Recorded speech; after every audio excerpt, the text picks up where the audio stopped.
LA County today reported nearly 9,000 new cases. The high numbers of cases also reflect reporting delays over the holiday weekend. We spoke with Dr. Michael Daigneault from Providence St. Joseph Medical Center, who thinks we're being hit with a double punch. So I actually, think that we're looking at a dual epidemic, a twin epidemic right now between Delta and Omicron. I actually think that our high case rate is being driven primarily by Omicron just because it's so much more transmissible and contagious. But I actually think that the hospitalizations that we're seeing, I think those are Delta because we know that Delta causes more severe illness. And I think we would have seen this increase in hospitalizations regardless of whether Omicron came on the scene. So Omicron hasn't completely displaced Delta, and so we're seeing the remnants of Delta causing severe illness. And so you're basically looking at a twin epidemic going on right now. We talked about rapid testing yesterday. I know friends today were looking for rapid tests. Were looking for them as well.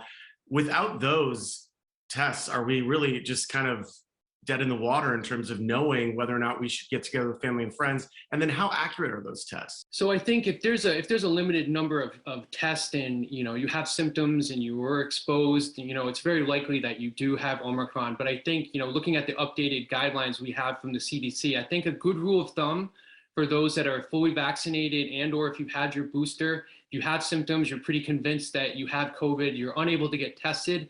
I think now the appropriate time for isolation is 5 days. And then hopefully at the end of that 5-day period, you can get yourself a rapid test and just confirm that you're no longer negative, no longer contagious. And if you're unable to get a test at the end of that 5-day period, then you should consider just trying to avoid public settings and wearing a mask when you do have to go out. The question of accuracy when it comes to rapid tests, and one of the general misconceptions is that the PCR is the gold standard. But the rapid tests are just as sensitive and just as accurate for detecting infectious virus during that brief window when someone is contagious. And so if it's positive, you definitely have it. If it's negative and you're still pretty convinced that you might have it, you can do serial testing. You can do a test on day 1 and then another rapid test on day 3. And doing serial testing actually increases the sensitivity and the accuracy of rapid tests.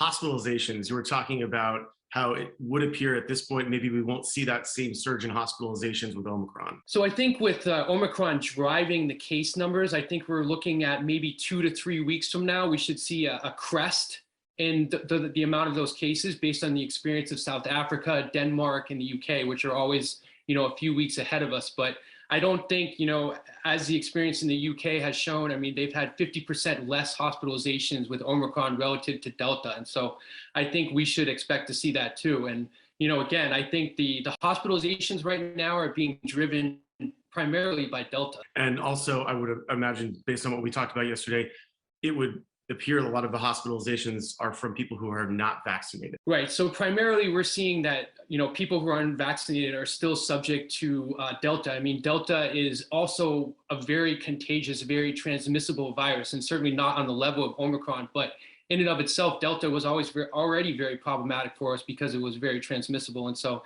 it also has that increased virulence, increased pathogenicity. So Delta, had that dual threat for being very transmissible as well as being able to cause severe illness. And so that still presents a very real threat for people who are unvaccinated. And then your op-ed, you wrote something very interesting about the role of T cells and B cellular immunity. So we all know about antibodies and, the immunity, and that's just one component of our immune system. And so over time, we expect that neutralizing antibody levels are going to wane, that they're not always going to be circulating at a high level in our body.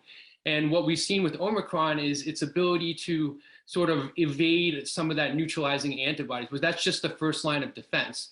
The other part of our immune system is our cellular immunity. So even if Omicron, for example, is to get past the antibodies, we have memory B cells and we have T cells, which are able to neutralize cells once they become infected with the virus. And so that's one of the reasons that even if, fully vaccinated people see a waning of their immunity 3 to 4 months, 6 months after their vaccines, you're still gonna have that T cell cellular immunity that will prevent you from getting severe illness and will keep you out of the hospital.